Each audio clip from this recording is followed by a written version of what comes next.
Guys, welcome और welcome back to my channel twisted कहानियां।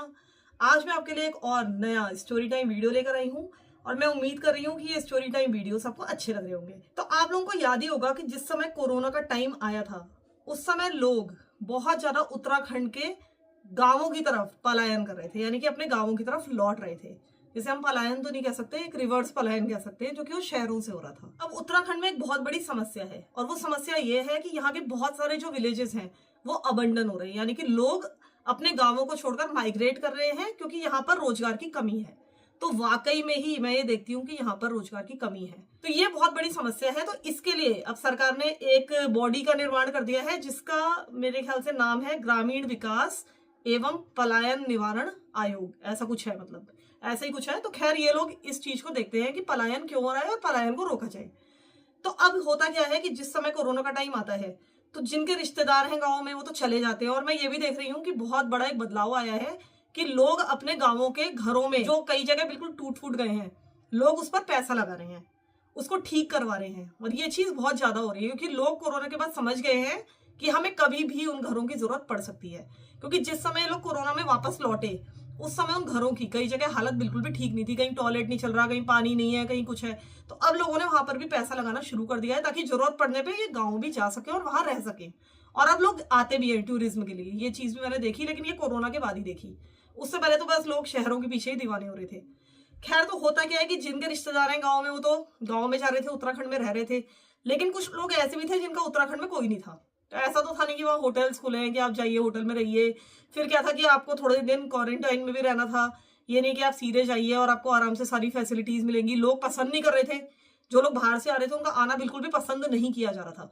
क्योंकि उस दौरान मैं भी एक गाँव में ही पोस्टेड थी उत्तराखंड के, और मैंने भी क्वारंटाइन किया था 2 हफ्ते का, जब मैं यहाँ से प्लेन से वहां गई थी। तो ये हो रहा था। तो अब होता क्या है कि दिल्ली के 2 लड़के होते हैं, उनका नाम हम रख देते हैं विशाल और संजय। और हाँ, मैं बता दूं कि ये भी एक सब्सक्राइबर की भेजी हुई स्टोरी है और उन्होंने कहा था कि ये मुझे किसी ने बताई थी, यानी कि उनके किसी दोस्त ने बताई थी, उनके रिश्तेदार की है। तो मैं सब्सक्राइबर का नाम यहाँ पर नहीं ले रही हूँ, उन्होंने मना किया। वो कह रहे थे बस स्टोरी सुना दीजिएगा, नाम से मुझे कोई लेना देना नहीं, आप मेरा नाम लेना ले। तो मैं उनका नाम नहीं लेती हूँ क्योंकि मैं उनकी प्राइवेसी की रेस्पेक्ट करती हूँ, क्योंकि वो बहुत ज्यादा कमेंट करते हैं और लोग फिर समझ जाएंगे कि ये किसने भेजी है। तो हम थोड़ा प्राइवेट ही रखते हैं। तो खैर होता क्या है कि विशाल और संजय नाम के 2 लड़के होते हैं जो कि दिल्ली में रहते हैं, और वो डिसाइड करते हैं कि हम भी उत्तराखंड जाएंगे। लेकिन उत्तराखंड में उनका कोई भी रिश्तेदार क्योंकि नहीं था, तो विशाल क्या करता है कि विशाल एक होशियारी दिखाता है। वो क्या करता है, उसे पता था, क्योंकि वो बहुत उत्तराखंड टूरिज्म के लिए जाता रहता था, तो उसे पता था कि बहुत सारे अबंडेंट विलेजेस हैं वहां पर, अब कोई भी नहीं रहता, वो खाली है। तो हम वहां जाकर रह सकते हैं, कोई भी घर खोल लेंगे और रहने लगेंगे, कौन पूछ रहा है। क्योंकि ऐसा है सच में, ऐसे छोटे छोटे गाँव जो कि खाली हैं। तो उसे लगा कि हम यही कर लेंगे। तो अब वो क्या करते हैं, दिल्ली से अपनी एसयूवी में बैठते हैं, अपना सब सामान रखते हैं, खाने पीने का मतलब पूरी व्यवस्था करते हैं, पेट्रोमैक्स वगैरह भी, मतलब सब कुछ उनका इंतजाम था कि अगर महीना भर भी रहना पड़ा तो हम रह लेंगे। अपने रजाई गद्दे पीछे एसयूवी में भर लेते हैं, खाना पीना राशन पानी दारू वारू का इंतजाम सब पूरा कर लेते हैं प्रॉपर, और उसके बाद सीधे चल पड़ते हैं अपने कपड़े वपड़े रख के। उनको अब सॉर्टेड थे, उनको कहीं पर भी बस एक सिर छुपाने का ठिकाना मिल जाए तो उसके बाद उनके पास सब कुछ था। तो चल पड़ते हैं। अब वो दिल्ली से निकलते हैं और उनको जाना था कुमाऊं। कुमाऊं रीजन का एक गांव उन्होंने सेलेक्ट किया था, जिसके बारे में मुझे कोई जानकारी नहीं है, लेकिन बस ये पता है कि काफी इंटीरियर में था, क्योंकि जो इंटीरियर के गांव हैं वो ही खाली हैं। ऐसा तो है नहीं कि बिल्कुल कोई टूरिस्ट प्लेस का गाँव ऐसा तो है नहीं कि कोई टूरिस्ट प्लेस का गाँव होगा वो खाली पड़ा होगा। तो वो अब जो उन्होंने गाँव देखा था वो काफी इंटीरियर था, और मैं आपको बता दूं कि कौसानी के पास था, मतलब कौसानी से भी आगे। तो कौसानी भी काफी एक इंटीरियर जगह है, ठीक है, आप सर्च कर सकते हैं। तो अब ये वहां पर जब जाने लगते हैं तो दिल्ली से तो ये टाइम पे चल दिए थे, लेकिन वहां पर पहुंचते पहुंचते इनको काफी देर हो जाती है। मतलब अगर ये सुबह दिल्ली से 7 बजे निकले थे तो रात को इनको 6-7 बज गए थे वहां तक पहुंचते पहुंचते। तो अच्छा खासा अंधेरा सा हो गया था। और मैं आपको बता दूं कि उस समय मेरे ख्याल से टाइम था ये अक्टूबर नवंबर का, तो अंधेरा भी जल्दी हो जाता था। तो खैर ये पहुंच जाते हैं। तो जैसे ही उस अबंडन विलेज के बाहर पहुंचते हैं, इनको पता था कि अब यहीं पे है, लोकेशन गूगल मैप वगैरह में देख के गए थे। तो जब ये पहुंचते हैं तो उनको उस गांव के ठीक बाहर एक हट जैसी लगती है। मतलब वो ऐसी हट नहीं थी कि बिल्कुल झोपड़ी, मतलब एक बड़ा सा हटनुमा स्ट्रक्चर था जो कि एक होटल जैसा लग रहा था बाहर से देखने में, रिजॉर्ट होते हैं छोटे मोटे, वैसा लग रहा था। और वहां पे रोशनी थी, सबसे बड़ी बात है। और उसके बाद जो गांव था वो 1-1.5 किलोमीटर अंदर था। तो जब वो उसको देखते हैं तो वो सोचते हैं कि अरे वाह, यहाँ तो कुछ रिजॉर्ट वगैरह जैसा दिख रहा है, तो हम तो यहाँ भी रह सकते हैं, कोई दिक्कत नहीं, हमसे ज्यादा पैसे तो लेगा नहीं। वैसे भी रिजॉर्ट वगैरह आपको पता ही है कि हालत खराब ही थी कोरोना में, तो ठीक है हम यहाँ पे रुक जाते हैं, कम से कम रात तो काट ही लेते हैं और उसके बाद फिर आगे चलेंगे। तो वो वहां पे उतरते हैं, तो जब अंदर जाते हैं तो उनको वहां पे थोड़ा सा आवाज मारते हैं, तो एक आदमी आता है अंदर से। तो वहां पे जो रोशनी थी काफी डिम डिम सी थी, पीला पीला सा बल्ब जल रहा था। खैर वो आदमी आता है अंदर से और पूछता है कि भाई कहाँ से आए हो तुम, क्या आए हो। और वो डर भी रहा था क्योंकि कोरोना का समय था, तो थोड़ा सा हिचकिचा रहा था, दूर दूर से बात कर रहा था। तो ये बोलते हैं कि भाई हम तो दिल्ली से आए हैं और हमें किसी ने बताया था, हमारे किसी रिश्तेदार का गाँव है आगे, हमें वहां जाना है। ऐसा तो बताते नहीं है कि अबेंडन गाँव में हम घर खोल के रहेंगे, सब बताते, तब तो वो कुछ मतलब कर सकता था इंटरफेयर। तो उन्होंने कहा कि हमारा कोई रिश्तेदार है आगे, गोलमोल, उसको बातें बता दी, तो हमें आज रात रुकना है, तो हम रुक सकते हैं।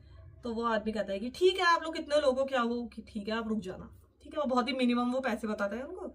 जैसे मान लीजिए कि उस समय अगर 1,000 रुपए का रेट चल रहा होगा, तो वो 300-400 रुपए ही मांगता है और कहता है मैं खाने वाने की व्यवस्था कर दूंगा आपके लिए, जो भी हो पाएगा। तो वो खुश हो जाते हैं कि चलो हमारी तो रात के लिए व्यवस्था हो गई। लेकिन इनसे बात करते करते वो आदमी ना बार बार अपना टाइम देखता जा रहा था, टाइम देख रहा बार बार, 3-4 बार उसने टाइम देख लिया कन्वर्सेशन के दौरान, जैसे कि कोई डेडलाइन मिली हुई हो। तो बहुत ज्यादा मतलब घबरा रहा था, ऐसा लग रहा था घबराया हुआ है कहीं ना कहीं। अब इन लोगों की रुकने की व्यवस्था तो हो चुकी थी, उसकी तो इनको कोई प्रॉब्लम नहीं थी। तो अब ये लोग खुश हो जाते हैं। तो ये लोग डिसाइड करते हैं कि चलो आसपास के क्षेत्र को थोड़ा सा एक्सप्लोर कर लेते हैं, थोड़ा घूम के आते हैं कि आसपास क्या है। तो इन्होंने आते हुए देख लिया था कि इस रिजॉर्ट के ठीक सामने एक बहुत बड़ा बहुत घना जंगल है। ठीक है, ये तो उन्होंने देख लिया था और बहुत ही खतरनाक लग रहा था, बिल्कुल अंधेरा था ऑब्वियसली वहां पर। तो ये अब ये बाहर आते हैं और जैसे ही बाहर आते हैं रिजॉर्ट के राइट हैंड साइड पर गेट के पास ही एक बहुत बड़ा कुआं होता है। और जब वो उस कुएं के पास जाते हैं तो बहुत ही नेगेटिव सी वाइब्स इनको महसूस होती है, मतलब बहुत ही अजीब सा लगता है उनको उस कुएं को देखकर, मतलब घबराहट सी होने लगती है। तो अब ये जो है उस कुएं की ओर बढ़ने लगते हैं, उसको झांक के देखने के लिए, मतलब अच्छी तरीके से एक्सप्लोर करने के लिए घूमकर। तभी बीच में वही आ जाता है इंसान जो कि उस रिजॉर्ट में रुका हुआ था, वहां का मालिक था या जो भी था। उसका नाम हम रख देते हैं, कृष्णा। ठीक है, तो वो कृष्णा बीच में आ जाता है। मतलब वो बुजुर्ग इंसान है, 55-56 ईयर्स ओल्ड है। तो वो बीच में आ जाता है और कहता है नहीं साहब आप उधर मत जाओ, वहां पे खतरा है, आप कुएं में गिर जाओगे, कुछ भी हो सकता है, आप उधर बिल्कुल मत जाओ। ठीक है, आप जो है अंदर चलो, मैं आपके खाने की व्यवस्था करता हूँ और फिर खा पी के आप सो जाओ। यहाँ पे रात को ना जंगली जानवर आते हैं, तो यहाँ बाहर जो है घूमना ठीक नहीं है। तो ये लोग उससे कहते हैं कि ठीक है हम नहीं जाएंगे कुएं के पास, हम आते हैं थोड़ी देर में, तो तुम जो है अंदर जाओ, हम आते हैं। तो अब क्या होता है कि इनके बारे में मैं आपको एक बार बता दूं कि इनमें से जो दोनों है यानी विशाल और संजय, तो विशाल क्या है कि वो नॉन वेजिटेरियन भी है, वो बहुत ज्यादा शराब भी पीता है, मतलब सब कुछ है, मतलब बहुत ज्यादा का मतलब कि अक्सर पीता है। और इधर जो संजय है वो पूरी तरह से वेजिटेरियन है, नॉन एल्कोहलिक है, नॉन स्मोकर है, मतलब बिल्कुल टी टोटलर जिसे कह सकते हैं हम, वो है। और इसके अलावा जो संजय था वो जो है शिव जी का बहुत ही बड़ा भक्त था, हमेशा पूजा पाठ करता था, मतलब उसके डेली रूटीन में था कि वो पूजा पाठ करेगा। तो अब जो संजय होता है ना उसको बहुत अजीब सा फील हो रहा होता है, मतलब दोनों को ही अजीब सा फील हो रहा होता है। लेकिन संजय कहता है विशाल से कि देख ऐसा करते हैं ना कि थोड़ी देर पहले, करीब 1-1.5 घंटा पहले एक छोटा मोटा शहर पड़ा था, तो वहां पर रुकने की व्यवस्था हो जाएगी। मेरे ख्याल से 1-1.5 घंटे पहले भी नहीं, 30-40 मिनट पहले। कहते हैं हम ना थोड़ा लौट जाते हैं, यहाँ पे मुझे कुछ ठीक नहीं लग रहा है, यहाँ नहीं रुकना चाहिए, हम वहां रुकेंगे। तो विशाल हंसने लगता है कि यार तू क्या डर रहा है, अब ये है कि खाली खाली वाली जगह है, अजीब सा तो मुझे भी लग रहा है, लेकिन इतना भी क्या डरना है, और ऐसा कुछ नहीं है, बढ़िया अंदर चलते, बैग वैग लगाएंगे और सोएंगे, क्या दिक्कत है, सुबह उठेंगे, आसपास के इलाके को एक्सप्लोर करेंगे, अच्छी तरीके से देखेंगे आसपास क्या है, फिर परसों हम यहाँ से चलेंगे। ठीक है, तो हम जो है ऐसा नहीं है कि हम अपना प्रोग्राम बदलने वाले हैं, हम वही अबंडन विलेज में चलेंगे, लेकिन अब 1-2 दिन यहाँ रुकते हैं, जब हमको रुकने की अच्छी जगह मिल गई है, पैसे भी कुछ खास नहीं लग रहे हैं, जॉब भी हमारी ऑनलाइन ही है, मतलब ऐसे ही चल जाएगा, ऐसा भी नहीं है कि हमें ऑफिस छूट रहा है, इतना अच्छा मौका कब मिलेगा। अब ये लोग अंदर चले जाते हैं और कमरे में अपना सामान रख लेते हैं। इनको एक कमरा दे दिया जाता है जो कि अच्छा खासा था, मतलब ठीक था, उसमें अच्छा खासा बड़ा डबल बेड था, साइड में जो है टेबल भी थी, चेयर्स भी थी, तो ठीक था, 1-2 दिन काटने के लिए, साफ सुथरा था और अटैच टॉयलेट भी था। तो अब ये लोग डिसाइड करते हैं कि सबसे पहले हम अपने गैजेट्स चार्ज कर लेते हैं, जितने भी गैजेट्स हैं, कैमरा, लैपटॉप, फोन, सब कुछ हमें पहले चार्ज करना है, क्योंकि कृष्णा ने यानी कि उसी केयर टेकर ने बता दिया था कि यहाँ पर लाइट रात भर नहीं रहती है, आजकल बहुत ज्यादा लाइट की कटौती हो रही है। और इसके अलावा हमारे यहाँ सोलर वाला सिस्टम भी है, ठीक है, थोड़ा बहुत सोलर से भी चल जाता है, लेकिन वो भी हम केवल 2-3 घंटे ही चला सकते हैं, तो लाइट कभी भी जा सकती है। तो आप सबसे पहले अपने गैजेट्स लगा लीजिए चार्जिंग पे। तो ये लोग अपने सारे गैजेट्स चार्जिंग पे लगा लेते हैं। उसके बाद ये लोग बाहर जो लिविंग रूम होता है, एक कॉमन सा लिविंग रूम था सारे गेस्ट के लिए, जितने भी रिजॉर्ट में रुके होंगे, बड़ा सा हॉल, तो वहां पे कैरम बोर्ड, लूडो, कुछ बुक्स वगैरह रखी हुई थी, जो कि जनरली आप उत्तराखंड में आएंगे किसी रिजॉर्ट में तो आपको देखने के लिए मिलेगा, ऐसा थोड़ा बहुत सेटअप, ताकि लोग कोई गेम वेम खेल सके। तो वैसे ही वहां पे एक चेस पड़ा होता है पुराना सा, तो वो उस चेस को निकाल लेते हैं और उसको चेस को खेलने लगते हैं और बोलते हैं केयर टेकर से कि हमें चाय पिलवा दो। तो केयर टेकर चाय जो है लेके आता है, थोड़ी देर बाद ट्रे में रख के उनको चाय दे जाता है। अब ये चाय पीते पीते आराम से चेस खेल रहे होते हैं, तभी अचानक से इनको आवाज आती है कुछ जैसे कि चॉपिंग बोर्ड में कोई चॉप कर रहा हो कोई चीज और बहुत जोर जोर से कट कट कट कट करके, जैसे कि लकड़ी का चॉपिंग बोर्ड हो तो वैसे खट खट खट खट खट फटाफट कोई कुछ काट रहा है सब्जी, ऐसी आवाज आ रही थी प्याज जैसे कटने की। तो अब इन लोगों को लगता है कि अच्छा कोई सब्जी काट रहा होगा, ठीक है। लेकिन उसके साथ ही जब ये उनके कानों में एक और आवाज पड़ती है, तो वो आवाज पड़ती है एक गीत गुनगुनाने की, जो कि एक पहाड़ी गीत था। तो कोई एक पहाड़ी गीत गुनगुना रहा था साथ में, लेकिन प्रॉब्लम ये थी कि वो जो पहाड़ी गीत था वो कोई महिला गा रही थी। तो अभी तक तो इनको ऐसा लग रहा था कि इस रिजॉर्ट में केवल कृष्णा ही है, लेकिन अब ये समझ गए थे कि यहाँ पर कोई महिला भी है। तो इसका मतलब है कि और लोग भी हो सकते हैं। हो सकता है कि ये कृष्णा के फैमिली मेंबर्स हो, उसकी वाइफ हो, ठीक है, तो हो सकता है वो भी हेल्प करती हो। ये सोचते हैं कि चलो ठीक हो गया, इसकी वाइफ भी यहाँ पर है तो कोई प्रॉब्लम नहीं है, और भी अच्छा है, जितने लोग हो उतना बढ़िया है। अब जो है विशाल ये सोचता है कि क्यों ना मैं कुछ खाने के लिए भी ऑर्डर कर देता हूँ, कि ठीक है, उसे हल्की सी भूख भी लग रही थी तो पकौड़े वकौड़े बनवा लेते हैं आराम से, और चाय बनवा लेते हैं और चाय पकौड़े खाएंगे। तो वो आराम से किचन की ओर जाने लगता है। तो किचन थोड़ी सी दूर होती है, मतलब जैसे ऐसे दिख रही होती है दूर पे, तो किचन की तरफ जाता है धीरे धीरे करके। तो वो आवाज तेज होती जाती है, ऑब्वियसली गाने की आवाज, और तेज इसके कानों में पड़ती जाती है। अभी भी शॉपिंग की आवाज लगातार आ रही होती है। अब वो जैसे ही किचन के दरवाजे पर पहुंचता है, उसकी दहलीज पर कदम रखता है, सब तरह की आवाजें पूरी तरह से बंद हो जाती हैं। ना तो गाने की आवाज आ रही थी, ना चॉपिंग की आवाज आ रही थी, सब कुछ अचानक से एकदम थम जाता है। और विशाल तो वहां पे गया था, लेकिन संजय जो कि लिविंग रूम में ही बैठा हुआ था अभी भी, उसको भी वो आवाजें आनी अचानक से बंद हो जाती हैं। तो वो तो सोचता है कि ठीक है विशाल पहुंच गया होगा, बात कर रहा होगा, इसलिए आवाज आनी बंद हुई है। लेकिन विशाल तब बहुत ज्यादा चौंक जाता है जब वो ये देखता है कि किचन पूरी तरह से खाली थी। और ना सिर्फ खाली थी, बल्कि वहां पर धूल मिट्टी पड़ी हुई थी, जाले लगे हुए थे। मतलब वो भयंकर गंदी थी। ऐसा नहीं लग रहा था कि पिछले कम से कम 6-7 सालों से वहां पर कोई भी काम हुआ होगा। मतलब पूरी तरह से अबंडेंट थी। तो ऐसा हो ही नहीं सकता था कि थोड़ी देर पहले वहां पर कुछ बना हो। अब उसको समझ में ही नहीं आ रहा था कि अगर यहाँ पे कुछ बना ही नहीं है तो वो जो चाय है वो कहाँ से आई। लेकिन फिर इसके दिमाग में आता है कि ये हो सकता है कि यहाँ पर कोई और किचन भी हो। ठीक है, ऐसा तो है नहीं कि एक रिजॉर्ट है तो वहां पे एक ही किचन होगी। हो सकता है किचन बंद कर दी गई हो और दूसरी किचन कहीं और हो। तो अब वो पलटता है संजय से बात करने के लिए, लेकिन तभी अचानक से ही उसको कृष्णा आता दिखाई देता है। कृष्णा ना एक तरह से भाग भाग के इसकी तरफ आ रहा था कि क्या हुआ साहब, क्या हुआ साहब, क्या चाहिए क्या चाहिए। तो कहते हैं नहीं नहीं, हमें तो थोड़ी सी चाय और थोड़े पकौड़े बनवाने थे, लेकिन यहाँ तो कोई है ही नहीं। तुमने हमारे लिए चाय कहाँ से बनाई, कहाँ है, कोई दूसरी किचन है क्या, कहाँ पे है, हमें बता दो अगर हमें कुछ भी ऑर्डर करना हो। तो वो कहता है कि नहीं नहीं नहीं नहीं साहब, मैं अपने आप आके ना आपसे पूछ लूंगा। और वो ना कुछ जवाब नहीं देता इस बात का कि कोई दूसरी किचन है या नहीं है। वो कहता है नहीं नहीं, आप क्यों आए, आपने कोई तकलीफ की, मैं आ तो जाता, मैं तो यहीं रहूंगा, आप बस आवाज दे दिया करो मुझे, मैं तुरंत ही आ जाऊंगा, आप तकलीफ मत करो। बताओ आपको क्या चाहिए, आपको चाय पकौड़े चाहिए ना, मैं बनवाता हूँ। और ऐसे कहके वो चला जाता है और कोई जवाब नहीं देता कि ये जो किचन है ये ऐसी क्यों है, या चाय कहाँ से बनी, या किचन कहाँ पे है, कुछ भी नहीं बताता है। अब इसके बाद कृष्णा इनसे पूछता है कि आपको खाने में क्या चाहिए, मतलब ये अवेलेबल है कि हम आलू की सब्जी बना सकते हैं, अरबी की सब्जी, जो कुछ भी होगा मतलब, और दाल वाल मैं आपके लिए अवेलेबल कर दूंगा, और अब आप बता दीजिए कि आप कितने बजे खाना खाएंगे। तो वे लोग कहते हैं कि नहीं नहीं, मतलब स्पेशली विशाल कहता है कि नहीं नहीं, आप लोग ना खाना हमारे कमरे में ही भेज दीजिएगा और हम कमरे में ही खाना खा लेंगे, क्योंकि उसका ड्रिंक करने का प्रोग्राम था। अब आपको मैंने बताया कि संजय तो ड्रिंक करता नहीं था, लेकिन विशाल करता था, तो उसको ड्रिंक करना था, और ड्रिंक करने के बाद ही फिर वो खाना खाने वाला था। तो जैसे बता रहता है कि 9 बजे खाएंगे, तो फिर उसके बाद वो कहते हैं कृष्णा की ठीक है। अभी अपने साथ स्नैक्स वगैरह लाया होता है कि जैसे नमकीन, मूंगफली, ये सारी चीजें, ये अपना सामान निकाल के ले ही गए होते हैं। ये बॉटल भी 1-2 निकाल लेते हैं, और उसके बाद अच्छा खासा विशाल ड्रिंक करना शुरू कर देता है कमरे में बैठकर। उसके पास अपना सामान था ही खाने वाने का, वो खा रहा था, ड्रिंक कर रहा था। इधर जो संजय था वो सिर्फ खा रहा था जो भी स्नैक्स वगैरह थे, और बातचीत अच्छे से कर रहे थे। अब इनको रिलैक्स सा महसूस हो रहा था, अंदर आके अच्छा लग रहा था कि ठीक है, हमें अच्छा खासा एक ये होटल भी मिल गया जो भी है, और अब हम अच्छी तरीके से अपनी रात बिताएंगे और फिर आगे चलेंगे। सब कुछ बढ़िया चल रहा था। इन्होंने अपना जो है कृष्णा खाना भी ले आया। खाना खाते खाते उसको थाली वाली उठाते हुए करीब 10 बज गए। तो अब कृष्णा ने इनसे कहा कि देखो ऐसा है ना साहब, आप रात को बाहर मत निकलना, आपको यहाँ रात को बाहर नहीं जाना है, आपको जो कुछ भी चाहिए अभी मेरे से मांग लो, लेकिन आपको रात को इस कमरे से बाहर नहीं निकलना है, आप ध्यान रखना। तो वो कहते हैं कि ठीक है, लेकिन क्यों। कहता है नहीं नहीं, बस नहीं निकलना है, सही नहीं होता, और कई बार ना जंगली जानवर वगैरह अंदर भी आ सकते हैं, मतलब हमें डर रहता है कि अंदर आ जाए खुला खुला सा रिजॉर्ट, तो आपको यहाँ से बाहर नहीं निकलना है, मैं भी 10 बजे के बाद बाहर नहीं निकलता हूँ। तो ये कहते हैं कि चलो ठीक है, नहीं निकलेंगे। वैसे भी नशे वशे में ही होता है, विशाल इतना ध्यान नहीं देते, और संजय भी सोचता है कि ठीक है, सब कुछ तो कर ही लिया, खाना वाना खा लिया, अब क्या ही निकलेंगे हम बाहर। तो ये आराम से सो जाते हैं। तो सोते सोते रात के करीब 2:30 बजे विशाल की नींद खुलती है, और उसको लग रही होती है बहुत तेज प्यास। और इनकी ये गलती होती है कि इन्होंने कृष्णा से पानी नहीं मांगा होता है, ये पानी मांगना भूल गए होते हैं, ठीक है, या जो थोड़ा बहुत था भी इन्होंने पी लिया था तब तक सोने तक। और ऐसा बोलते हैं कि ड्रिंक करने के बाद बहुत ज्यादा प्यास व्यास लगती है, मैंने सुना है। तो उसको लग रही होती है बहुत ज्यादा प्यास, तो वो उठता है खैर और पानी ढूंढता है, तो कहीं भी पानी नहीं था कमरे में। तो वो डिसाइड करता है कि ठीक है मैं बाहर जाऊंगा और आवाज दूंगा, और नहीं तो फिर किचन विचन कुछ ना कुछ मिल ही जाएगी। वैसे ही वो थोड़ा थोड़ा उस समय भी नशे में था, तो उसको ऐसा कुछ नहीं लगता, वो भूल जाता है कृष्णा की बात कि मुझे बाहर जाने के लिए मना किया था, वो बाहर निकल जाता है।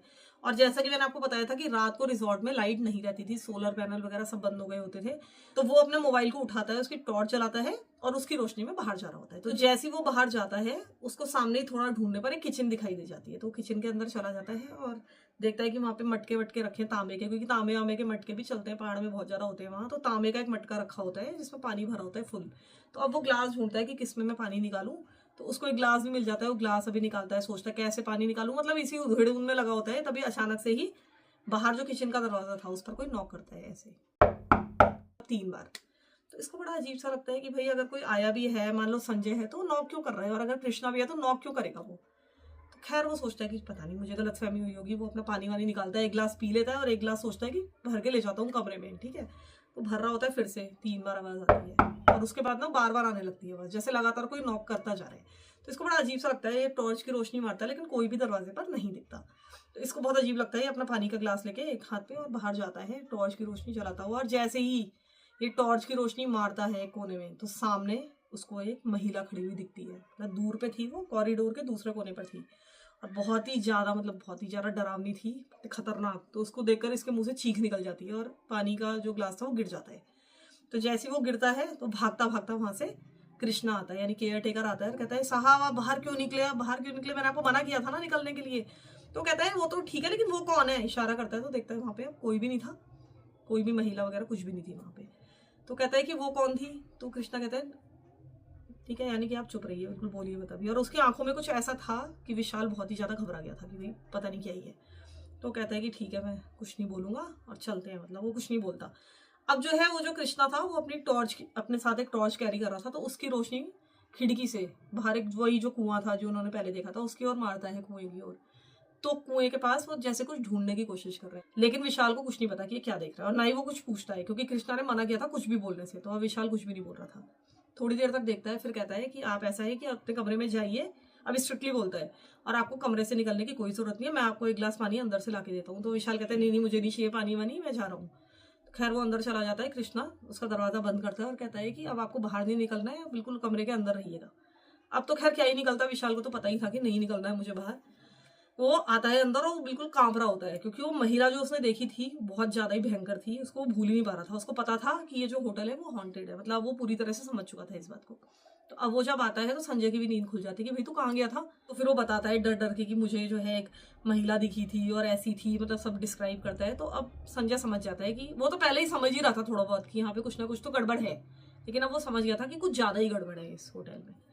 तो वो कहता है देखो हमें रात तो काटनी है, हम इतनी रात को तो कहीं अब जा नहीं सकते, वैसे भी हमें पता ही नहीं है कि हमें कहाँ जाना है, अभी तो हमें आगे भी ढूंढना पड़ेगा कि हमें कहाँ जाना है, तो हम नहीं जा सकते, हमें रात तो यहाँ काटनी पड़ेगी। तो वो कहता है कि अब तू लेट जा। फिर जो है जैसे तैसे विशाल लेटता है बड़ी मुश्किल से। तो जो संजय था उसके सिर पे हाथ रख देता है, उसके मतलब माथे पे, और पूरे टाइम जोर जोर से हनुमान चालीसा का पाठ करने लगता है। उसे पूरी हनुमान चालीसा अच्छे तरीके से याद थी, इसके अलावा शिव जी की जो भजन वजन होते हैं, मतलब जो कुछ भी उसे याद था वो सारे वो गाने लगता है एक के बाद एक। और उसके बाद विशाल थोड़ा सा रिलैक्स फील कर रहा था, लेकिन अभी उनको लेटे हुए 30-40 मिनट हुए थे, तभी अचानक से ही बाहर से अजीब अजीब सी आवाजें इनको सुनाई देती हैं। तो ये एकदम शांत हो जाते हैं और तब ये देखते हैं कि बाहर से कभी किसी बच्चे के हंसने की आवाज आ रही है, कभी किसी औरत के हंसने की आवाज आ रही है, कभी कुछ अजीब सी आवाजें आ रही हैं, मतलब कोई चल रहा है, फिर कहीं कोई दीवारों पर नॉक कर रहा है ऐसे, उनके दरवाजे पे नहीं लेकिन कहीं कहीं अंदर नॉकिंग की आवाजें हो रही है, चलने, मतलब पूरे टाइम हलचल ही हो रही है, बिल्कुल भी शांति नहीं थी। तो अब एक बार फिर से संजय फिर वही सब जो भी शिव पुराण जो कुछ भी उसे याद था सारी चीजें दोहराने लगता है, पढ़ने लगता है। लेकिन जो विशाल था वो बार बार उठने की कोशिश कर रहा था कि मैं बाहर जाता हूँ, मैं देखता हूँ, जैसे कि वो ना किसी से पसेस हो रखा होगी, जैसे उसको कोई बुला रहा हो, ऐसा लग रहा था। तो वो इतना पहले तो डरा हुआ था, लेकिन अब वो उठ उठ के जाने की कोशिश कर रहा है कि मैं जाता हूँ, दरवाजे के पास तक पहुंच जा रहा है, फिर संजय उसको लेके अंदर आ रहा है। तो ऐसा करते करते 1-2 घंटे बीत जाते हैं और सुबह हो जाती है। फिर ये जो है सुबह उठने के जैसे ही उनको दिखता है बाहर थोड़ा बहुत भोर का उजाला है, ये तुरंत अपना सामान पैक करते हैं, कृष्णा को ढूंढते हैं, कृष्णा उनको कहीं नहीं मिलता, आवाजें देते हैं नहीं मिलता। तो अब ये वहां पे 500 रुपए रखते हैं रिसेप्शन पे और कहते हैं कि वो अपने आप ले ले, समझ जाएगा कि हम चले गए, हमें अब कोई मतलब नहीं, हम अब यहाँ इस होटल में नहीं रुकेंगे। तो वो अपने एसयूवी में अपना जो भी सामान फटाफट डालते हैं, जैसा तैसा ही, पैक भी नहीं करते ढंग से, और वहां से चले जाते हैं। तो अब जब वो थोड़ा आगे जाते हैं तो इनको रास्ते में 2 बुजुर्ग मिलते हैं, ठीक है, जा रहे होते हैं सड़क के किनारे। तो ये गाड़ी रोकते हैं थोड़ा सा उस गांव के बारे में पूछने के लिए जहाँ पे ये जा रहे होते हैं, रास्ता पूछने के लिए। तो वो इतने ज्यादा घबराए हुए थे कि वो बुजुर्ग पूछते हैं कि भाई तुम इतने घबराए हुए क्यों हो, कहाँ से आ रहे हो, क्या हो गया, बिल्कुल चेहरे का रंग क्यों उड़ा हुआ है। तो वो बताते हैं कि हम ना उस रिजॉर्ट में रुके थे, पीछे जो रिजॉर्ट है, ज्यादा अभी पीछे नहीं था वो, 1-2 किलोमीटर ही होगा। तो वो कहते हैं कि हम उस रिजॉर्ट में रुके थे और वहां पे हमारे साथ ऐसा ऐसा हुआ, वहां पे जो कृष्णा है केयर टेकर, उसने हमारी बहुत हेल्प की, लेकिन ऐसा ऐसा हुआ मेरे साथ। तो बुजुर्ग कहते हैं कृष्णा, तुम्हें कृष्णा मिला, हाँ तुम भी उसी के फेर में फंस गए ना। तो वो कहते हैं क्यों, क्या हो गया। तो कहते हैं आपको ना वहाँ की कहानी नहीं पता है, आप ना जब लौटोगे तब देखना वहां जरा कि वो रिजॉर्ट कैसा है। कहते हैं क्यों, क्या हो गया। कहते हैं कि वो रिजॉर्ट जो है अभी का नहीं है, वो बहुत पहले का है, एक तरह से अबंडेंड है, वहां पर कोई भी नहीं रहता है, कोई कृष्णा नाम का आदमी नहीं है। वहां पे कृष्णा नाम का आदमी था, उसकी वाइफ थी और उनके बच्चे नहीं हुए थे, उनका कोई भी बच्चा नहीं था, वो दोनों वहां पर अकेले रहते थे। एक बार क्या होता है कि जो कृष्णा था वो बहुत ज्यादा शराब पीता था, बहुत ज्यादा नशा करता था। तो उसने नशे में अपनी वाइफ को मतलब इतना मारा कि उसकी जो वाइफ थी कुएं में कूद गई और उसने आत्महत्या कर ली थी। तो मतलब अपनी जान दे दी थी उसने कुएं में कूद कर। तो जब उसने उस कुएं में कूदकर जान दे दी तो जो कृष्णा था उसको बहुत ज्यादा झटका लगा, क्योंकि वो अपनी पत्नी से प्यार भी बहुत ज्यादा करता था, इतने सालों से वो साथ में थे। तो वो ये नहीं चाहता था कि वो मर जाए। हालांकि वो उस पर करता रहता था अत्याचार जो भी था, लेकिन उसकी वाइफ बहुत ज्यादा परेशान हो गई थी, बच्चे भी नहीं थे, डिप्रेशन में रहती थी। तो उसने अपनी जान दे दी और जो कृष्णा था वो अकेला रह गया। तो वो बहुत ज्यादा शराब पीने लगा, बहुत मतलब रिजॉर्ट भी उनका डूबने लग गया, कोई आता था तो ध्यान ही नहीं देता था। ठीक है, मतलब उसकी हालत खराब ही हो गई। वैसे भी रिजॉर्ट उन्होंने धीरे धीरे करके बनाया था, वो उन्हीं का रिजॉर्ट था। पहले एक छोटे से झोपड़े से शुरू किया था, धीरे धीरे उसको थोड़ा सा बढ़ा लिया था, तो अच्छी कमाई होती थी। लेकिन अब वो बिल्कुल भी ध्यान नहीं देता था रिजॉर्ट पे भी। उसके बाद एक दिन उसने इतनी ज्यादा शराब पिया, शायद वो जहरीली शराब थी, जो भी था, लेकिन वो अपने कमरे में मरा हुआ मिला। और उसके बारे में भी लोगों को बहुत दिनों के बाद पता चला, क्योंकि उसके आगे जो गाँव है वो तो अबेंडेंट था और वो अभी से अबेंडेंट नहीं था, वो धीरे धीरे करके मतलब खाली हो ही गया था, बहुत कम लोग थे और रिजॉर्ट में आने का कोई मतलब नहीं था। तो किसी को भी पता नहीं चला कि वहां पर कृष्णा की लाश पड़ी है। उसकी लाश धीरे धीरे सड़ गई, गल गई, और बाद में जब इन लोगों ने पूछा कि इसकी लाश कहाँ से मिली थी तो पता चला कि उसी किचन से मिली थी जिसको विशाल देकर आया था। वहां पर किचन में काम करने के दौरान ही वो मर गया होगा, या उसने वहीं बैठकर शराब पी होगी, या क्या पता वो पानी पीने गया हो। लेकिन वहां पर एक ही किचन है और उसी किचन में कृष्णा की मौत हुई थी। और वहां से फिर बहुत समय के बाद उसकी सड़ी गली हुई लाश मतलब 1-1.5 महीने बाद लोगों को मिली थी। तो लगभग स्केलेटन में बदल चुकी थी, मतलब स्केलेटन में तो नहीं थी, मतलब बहुत ज्यादा गल गई थी, पहचानने लायक भी नहीं थी। फिर उसका क्रिमेशन कर दिया था गांव वालों ने। तो ऐसा माना जाता है कि उस दिन के बाद से वो जो पूरा का पूरा रिजॉर्ट था वो हॉन्टेड हो चुका था।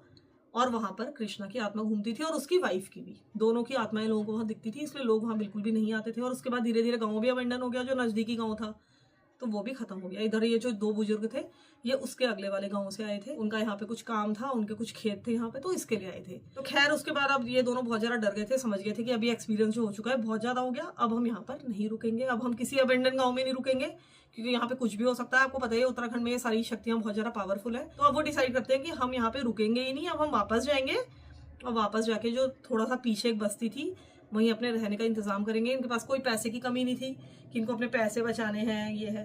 कहते हैं हम क्वारंटीन करना पड़ेगा तो कर लेंगे, लेकिन अब हम किसी बस्ती में रुकेंगे, पैसा खर्च करके रुकेंगे, लोगों के बीच में रुकेंगे। अब हम ऐसे किसी भी अबंडन गांव में नहीं रुकेंगे। और मैं भी आप लोगों को कभी इस तरह की चीज़ें ट्राई करने की सलाह नहीं दूंगी, नहीं रुकना चाहिए। वाकई में यहाँ पर ये चीज़ें बहुत ज़्यादा होती है, स्पेशली पहाड़ों में तो बहुत ही ज़्यादा होती है। मतलब हर किसी को कोई ना कोई एक्सपीरियंस तो है ही वहाँ पे। मैं जिससे भी बात करती हूँ सबके पास एक्सपीरियंस होता है। अब आप ये भी बोल सकते हैं कि झूठ बोलते हैं लोग, लेकिन मैं अपना तो जानती हूँ कि मैं तो झूठ नहीं बोलती, मुझे इतने सारे एक्सपीरियंस हो चुके हैं। जबकि मैं मानती भी नहीं थी इन चीज़ों को इतना ज़्यादा, मतलब मैं डरती थी क्योंकि मैंने बहुत ज़्यादा हॉरर मूवीज़ देखी थी बचपन से, वो ठीक है, लेकिन इतना ज़्यादा भी नहीं मानती थी कि बिल्कुल ही बहुत ज़्यादा मानती हूँ, ऐसा कुछ नहीं था।